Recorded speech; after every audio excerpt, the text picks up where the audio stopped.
Hello வணக்கம். Welcome to just Akila's kitchen in Tamil channel. இன்னைக்கு நம்ம ரொம்ப சுலபமான அதே சமயம் ரொம்ப காரசாரமான ஒரு முட்டை மிளகு வறுவல் தான் எப்படி செய்யலாம் அப்படிங்கிறத நம்ம பார்க்க போகிறோம். ஒரு 5 நிமிஷத்துக்குள்ளேயே இந்த மிளகு வறுவலை நாம் செஞ்சு முடிச்சிடலாம். இதை நிறைய பேர் நிறைய விதத்தில் செய்வாங்க. நாம் பார்க்க போகிறது ரொம்ப ஒரு சிம்பிளான மெத்தட். இதுதான் ஃபர்ஸ்ட் டைம் நீங்கள் என்னோட சேனலை பார்க்குறதா இருந்தால் என்னோட சேனலுக்கு சப்ஸ்கிரைப் பண்ணிக்கோங்க.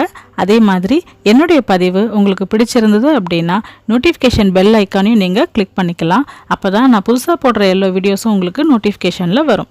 வாங்க இப்போ செய்முறை எப்படிங்கிறத நம்ம பார்ப்போம். இந்த எக் பெப்பர் ஃப்ரை பண்ணுறதுக்காக நான் ஒரு 4 முட்டையை நல்லா வேக வச்சு நீளவாட்டில் கட் பண்ணி எடுத்திருக்கேன். இப்போ இதை நம்ம தனியாக வச்சுக்கலாம்.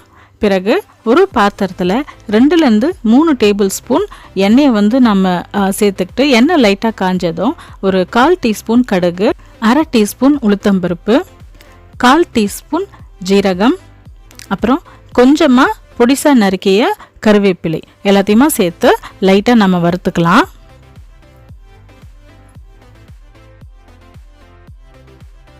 பிறகு இதுலேயே கொஞ்சமாக பெருங்காயத்தூள்,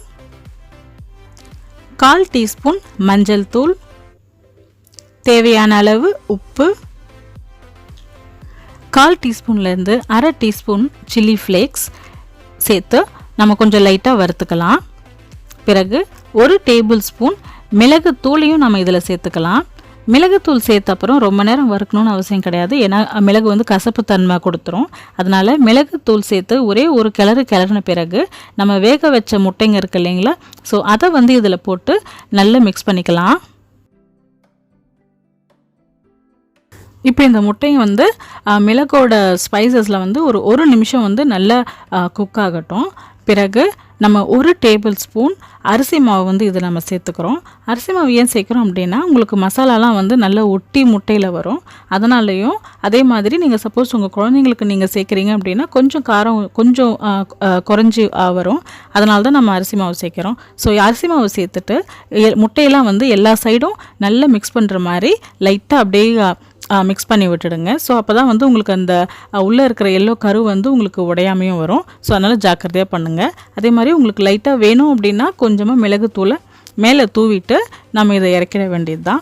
அவ்வளோதாங்க, நம்முடைய சூப்பரான முட்டை மிளகு வறுவல் ரெடி ஆகிடுச்சு. முட்டை 3லேருந்து 4 நிமிஷத்துக்குள்ளேயே உங்களுக்கு இந்த முட்டை பெப்பர் ஃப்ரை ரெடி ஆகிடும். அதுக்கு மேலே நீங்கள் பண்ணிங்க அப்படின்னா முட்டை ரப்பர் மாதிரி ஆகிடும். அதனால் நீங்கள் கிளறி விட்டுக்கிட்டே இருங்க. லோ ஃப்ளேமில் வச்சு கிளறி விட்டுக்கிட்டே இருந்தாலே உங்களுக்கு இது கரெக்டாக வந்துடும். அவ்வளோதாங்க, நம்முடைய சூப்பரான எக் பெப்பர் ஃப்ரை ரெடி ஆகிடுச்சு. இதை நீங்கள் பிரியாணிக்கோ இல்லை சாதாரண சாப்பாட்டுக்கோ தொட்டுக்கிட்டு சாப்பிட்றதுக்கு காரசாரமாக ரொம்பவே நல்லாயிருக்கும். நீங்களும் இந்த ரெசிபியை வீட்டில் பண்ணி பாருங்கள். செஞ்சு பார்த்துட்டு எப்படி வந்தது அப்படின்னு சொல்லிட்டு எனக்கு கமெண்ட் பண்ணுங்கள். இந்த வீடியோ உங்களுக்கு பிடிச்சிருந்ததுன்னா லைக் பண்ணுங்கள், ஷேர் பண்ணுங்கள் மற்றும் சப்ஸ்கிரைப் பண்ணுங்கள். அதே மாதிரி என்னுடைய வீடியோஸ் உங்களுக்கு நோட்டிஃபிகேஷன் வரணும் அப்படின்னா பெல் ஐக்கானை கிளிக் பண்ணிக்கோங்க. மீண்டும் வேறொரு புதிய வீடியோவுடன் உங்களை நான் சந்திக்கிறேன். அதுவரை வீடியோ பார்த்ததுக்கு மிக்க நன்றி. ரசிச்சு சமைங்க, ருசிச்சு சாப்பிடுங்க.